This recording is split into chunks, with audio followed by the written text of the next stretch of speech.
Hey there, welcome to this episode of Cinema Crunch. My name is Rose Donahue, and we are filming at the Quantum Arc Media Studio in Las Vegas, Nevada. Today we'll be discussing storytelling at the intersection of technology and character with producer from Butcher Bird Studios, Lillian Diaz-Pryzbyl. Pryzbyl. You got it. Thank you. Sorry. I was so close.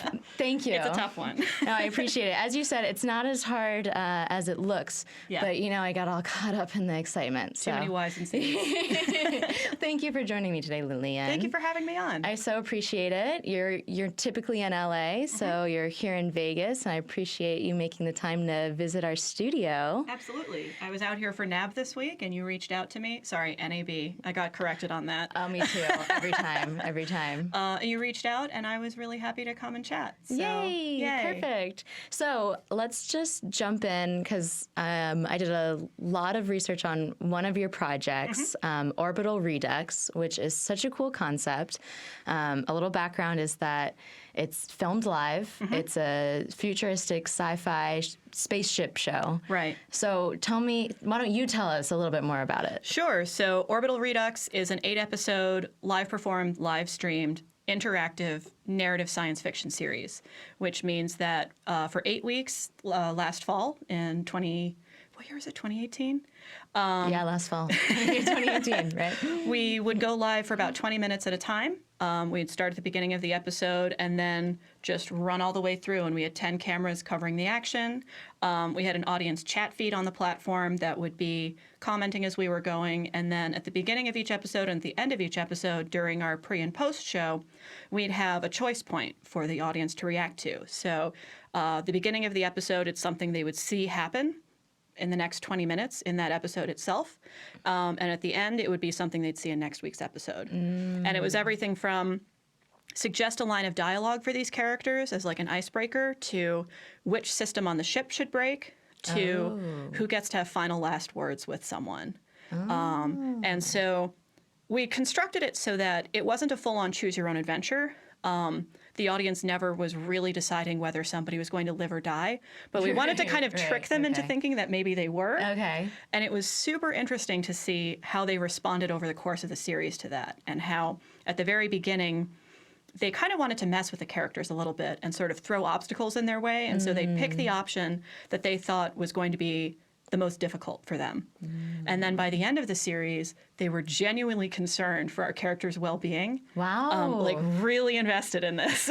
That's awesome. Because we start to put them in increasing amounts of peril over the course of the series. And so they started making the choices that they thought were going to save the characters or help the characters. Really sweet. Yeah, that is sweet. Especially with all of the trolls on the internet. It's you never know what you're going to get when you throw things out to the internet. And instead, the more freedom we gave them, the more they responded positively. So we actually let them pick the name of a character's baby in the final episode. And I was like, it's going to be Baby McBabyface.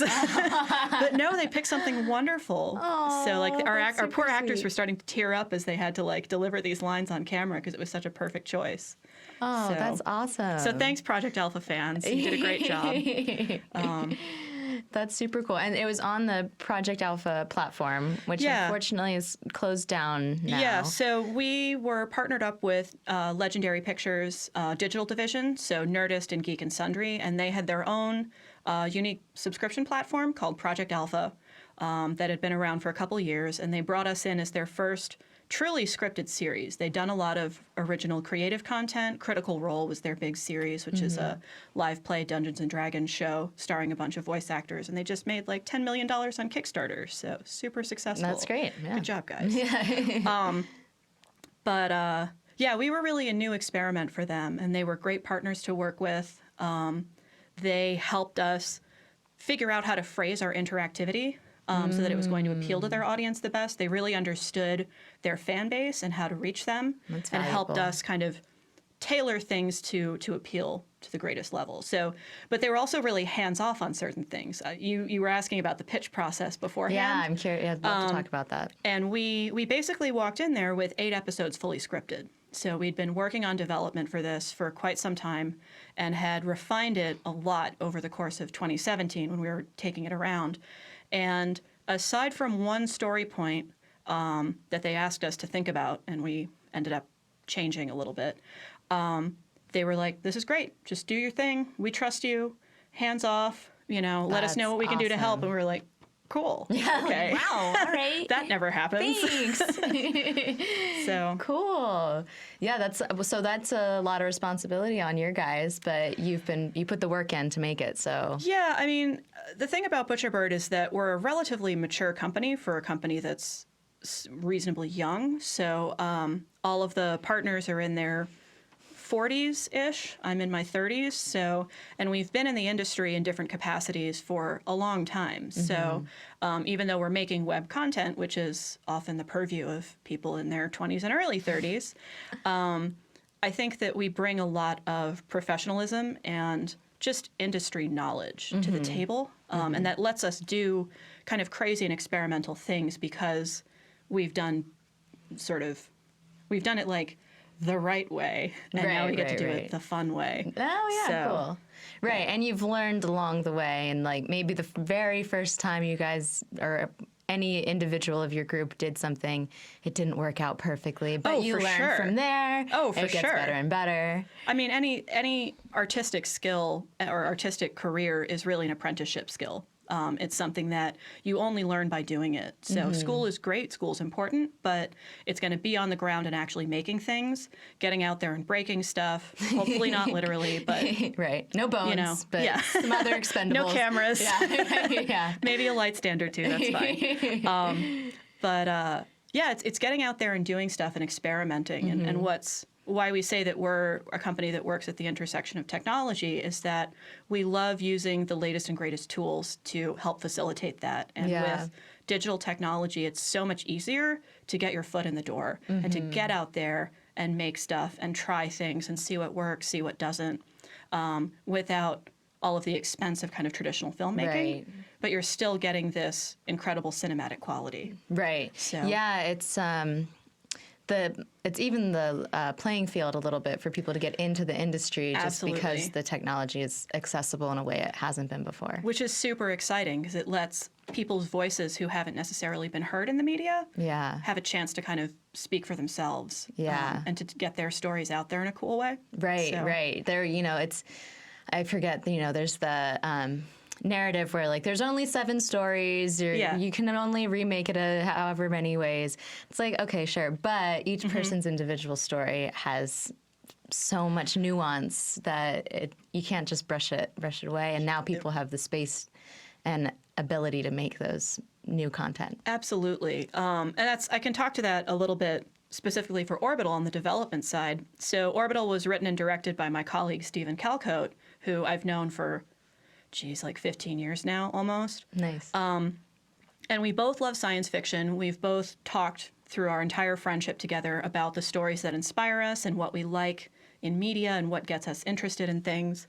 And so he and I worked very closely through the development process of Orbital to make this something unique and special. And so on the surface, it's a pretty simple story it's set in the year 2050. Earth's kind of in trouble, and so we've stopped burning fossil fuels and rely on helium-3 from the moon to power everything. And so these space truck drivers basically go back and forth from the Earth to the moon with these deliveries of helium-3. It's not exciting. It's not glamorous. They're basically space truck drivers. And so for our protagonist, who's a former NASA astronaut, this feels like a big step down for him. He wanted to be a hero. He wanted to do exciting exploration, but this is the only job that's available. He ends up having a trainee who's this young, up-and-coming woman who, he's going to have to teach her the ropes, basically, in this process. And there's instant conflict between them. And Stephen's first version of this was her having kind of a chip on her shoulder about being a girl in kind of a man's industry. She's like, girls can do it just as good as guys can, and blah, blah. And I'm like, Stephen... Not that you're wrong about this, but I think we've kind of heard this story before. Like, I want to see a different sort of conflict between them. I want to see a different perspective on what it is, what her goals are, what her desires are. Not this sort of spunky, punky female character. Because there's deeper character things to explore. Yeah, and I just feel like I've seen that girl before. And there's more than that kind of girl out there. And I'm like, Stephen, you know this. Yeah. Yeah, So, I love that. we kind of worked it through, and it ended up being more of a class conflict between them. So the idea is that she is the daughter of, like, the female Elon Musk of the future. So she's corporate, she's like the top of the 1%, super privileged background, but really wants to be an astronaut, really wants to get out there in space and kind of do the things that Max always wanted to do. But she kind of has the resources to make it happen in a way that he didn't.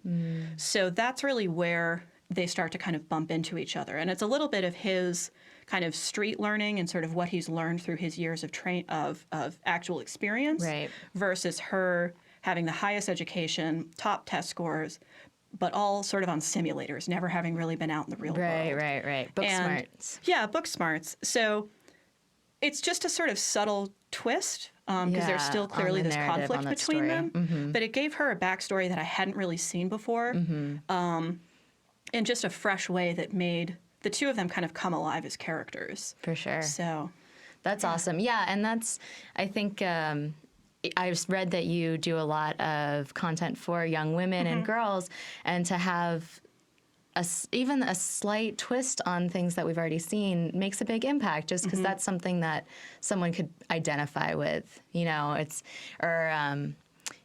not like, oh, every single girl in this show only wears a shade of pink, like there's green and blue and all the other things, or seeing girls into science, even that is an aspect to that character that's a little different from some of the narratives out there today. So that's great. Circling back a little bit to some of the practical things with the film, with the Orbital Redux, I love that since it's live, you guys have so many practical effects. Yeah. It's so funny to me that it's a show about the future, and you guys are harking back or using these kind of older camera tricks to make it happen. It was really fun in that, we were using these great digital cameras. We worked with Blackmagic Design we were on the Ursa Mini Pro for kind of our 5 operated cameras, and then we had a series of pocket cameras. We were using Blackmagic switchers. So really this great digital technology. And then we do things like there's an anti-gravity device that they turn off in episode 2, and an apple floats up into the air, and it's on a line of monofilament. And I loved that. We pull it up in the air, and then crazy. a PA drops it back down again when the A-grav turns back on. And the audience was blown away. They could not figure out how he did it, which was super rewarding. Of course. Just that like something so simple was so effective. And the very world design of the show, everything's very clicky-clacky. It's all of these sort of kludged together actual aerospace parts that Steven scavenged from all over the globe, and That's awesome. airplane boneyards. And so it gives it this very tactile and manual feel, which we wanted kind of in contrast to this sort of glitzy, shiny future that we see a lot in mostly Star Trek. But but that, again, because it's live, there's a lot of things that we couldn't comp in terms of sound design. And so having an environment that made its own sounds and then just putting plant mics in to kind of pick those up, again, just gave it that layer of authenticity in the world to help bring it to life. Super useful. Yeah, so we were talking earlier, you used 10 cameras for the shoot. I hadn't even thought about all the mics that must have been around.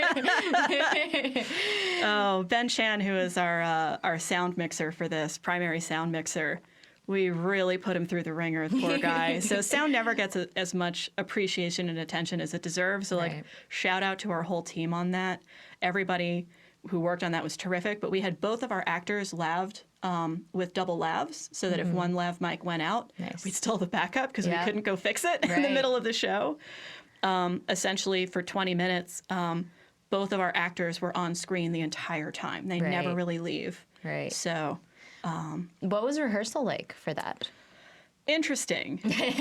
So our cycle was basically, we rehearsed on Mondays for essentially an 8-hour day with as many camera operators and sort of main crew as we could. It wasn't necessarily the full contingent of like hair and makeup and stuff, but we'd have wardrobe on. And just start kind of going through the show and checking blocking, making sure the camera operators knew their positions, because we had a window at the front of the ship where people were pointing cameras through. And then we had a series of hidden camera doors throughout the ship that were monitor panels that would swing open That's so at different cool. times, or hidden doors that would swing open. And so knowing which camera was where, and Stephen would be calling this on a headset, A cam, go to 6 o'clock, which was a particular camera door. And then our poor editor was cutting this live as well. Yeah, that's hardcore. They did a great job.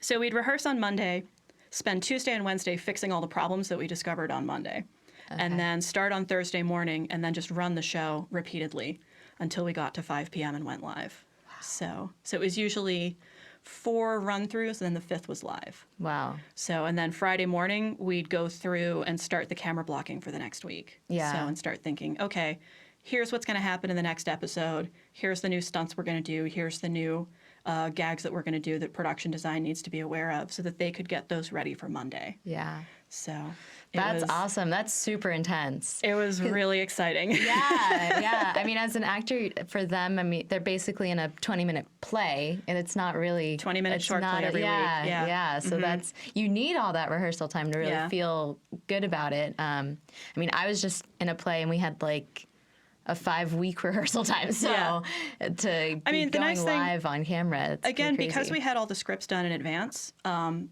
we only had really 2 main actors who were in the ship at any given time. So we had an additional series of characters who were calling in from pocket sets, and so we had a monitor on the ship, and that's how they communicate with the outside world. But we never would cut to those directly. Everything was done from inside the ship, which is crazy in some ways, but it also contains the story in such a way to make it manageable. Sure. And the fact that it was just Yuri and Yasmin, our 2 leads, who were there at any given time, just simplified it enough to make it doable. Yeah. I feel like if we'd add one more part to the mix, it would have broken, but it was just enough that we could keep the wheels on. Yeah, that's perfect. Except the episode when we had the techno crane. That I was not a fan of. Uh-oh. That was, as I don't know if producer, I I was check like, that one out. why are we doing that? I mean, it looked really cool. It got some cool shots, but I was like... Was it a safety thing you were worried about? Was it a financial thing? What We was actually got the techno crane donated, which was miraculous. Okay. We had, it was kind of a favor for our DP. He really wanted to push the limits and do something cool. Like each episode, we tried to up the ante in some way. So again, we start off episode 1 just trying to run it. Episode 2, we put a Steadicam operator on the ship. And so we could follow Yasmin as she's doing kind of her first walk around. Episode 3, we put a light box on the front and then could shoot from the back of the ship looking forward at the star field, which was super cool. Episode 4, we added a new pocket set. Episode 5, we had a live special effects stunt, so we blew a wall out of the ship, which was cool. Yeah. Episode 6 was Steadicam. Episode 7, we put 3 camera operators on the ship, because why not? Why not? And then episode 8, we did a live stunt where we suspended a stunt performer from our ceiling to do a zero-G spacewalk. That's wild. So, and you was were cool. cutting between him doing his spacewalk and the actor's face. Yeah, so reacting. we never really saw him directly. So the way we had it staged was that Yuri was back on stage in essentially a doggy cam rig is what it's called. It's what they used for Robert Downey Jr. and Iron Man with the kind of helmet cam. So you're just looking at his face and the camera's following him. So we had him in kind of one corner of our comms monitor, and then we had a camera built into the wall that was looking at Seth, our stunt performer, basically hanging sideways as he's doing his little zero-G stunt. So we're never seeing them directly. Yeah. It's all still through the comms monitor, which again gave us just enough kind of distance to to make it work. Yeah, make it doable. That's great. So, Whoa. yeah. So what were some of your specific tasks as a producer on set? I did a little bit. Well, once we were on set, my job was to kind of sit back and make sure that everybody was happy. Okay. Leading up to it, it was a lot of organization. I was very involved, obviously, in the development and pitching of this project. I was one of the main liaisons to our folks at Nerdist in terms of making sure that they had the content that they needed for promotion, talking to them about what we were hoping to do. They actually ran our pre and post show, so we were just responsible for our 20 minutes of scripted content, and then their team took over basically our green room And then we had Allison Hayslip as our host, who would introduce each episode, talk a little bit about who the guests were going to be this week, set things up so that people really knew that it was live. And then afterwards, she'd sit down with usually somebody either from the industry or from the tech and science side. So we had a couple of astrophysicists come on and talk about the science of Orbital. And then just do a sort of like post-episode debrief of here's what happened, here's why we think it's cool. And that was all run by Nerdist, and their team. Okay, cool. So it was me liaising with them. Yeah, but once we got going, it's a little more relaxing, a little more chill. I got to kind of sit back a little bit and say, Steven and our first AD, Jared, who was just killer. He did such a great job. They really managed things kind of on set, and then I was taking care of everything behind the scenes. Nice. So it was making sure everybody gets paid, making sure everybody gets fed. The paperwork. Anybody who's having a nervous breakdown this week, how can I talk them off the ledge about that? Sure. In this situation, that happens. Yeah, it's a high stress situation. But we had a great team, so that makes a big difference. People ask what a producer does, and it's always interesting hearing different people's experience doing it. Right. Sometimes I'll be like, well, you're kind of like the engine room. You just make sure it actually happens, kind of. But I feel like you're lots of different tasks. You're the central rock around which everything else revolves. So you have to be that point of stability in the chaos to make sure that everybody knows. Okay, if I've got a problem, who can I talk to? Right. Who can I go to? Right. Who can help me figure this out? Debug it. Who can have this conversation? Yeah. So that I'm not just going straight to the director who already has 8 million things he's doing. Right. So totally, a little buffer there for sure. And you kind of got into the industry a little bit of a circuitous route, sort of, with comic books. Yeah. So I moved to Los Angeles in 2004 to be a comic book editor. I just graduated college. I had a degree in English and Japanese, and I got hired by a company that translated Japanese comics for the U.S. market, which was basically my dream job at the time. And I loved it. I had a great time. I met wonderful people. I did everything from editing comics from Japan to developing a lot of original content for the company, working with Western artists and writers. And that's really given me the skill set that's taken me kind of to the next level in my career.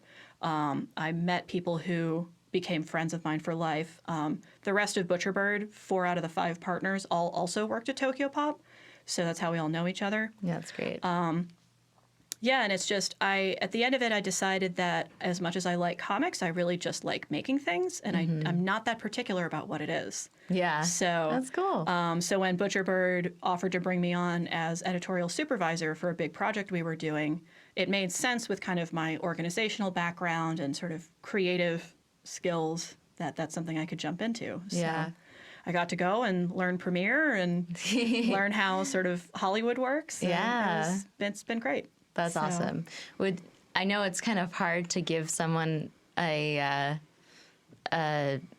one suggestion of how to get into the industry. Can you think of one? I think of the story that you want to tell and just go tell it. I mean, there's so many tools out there now.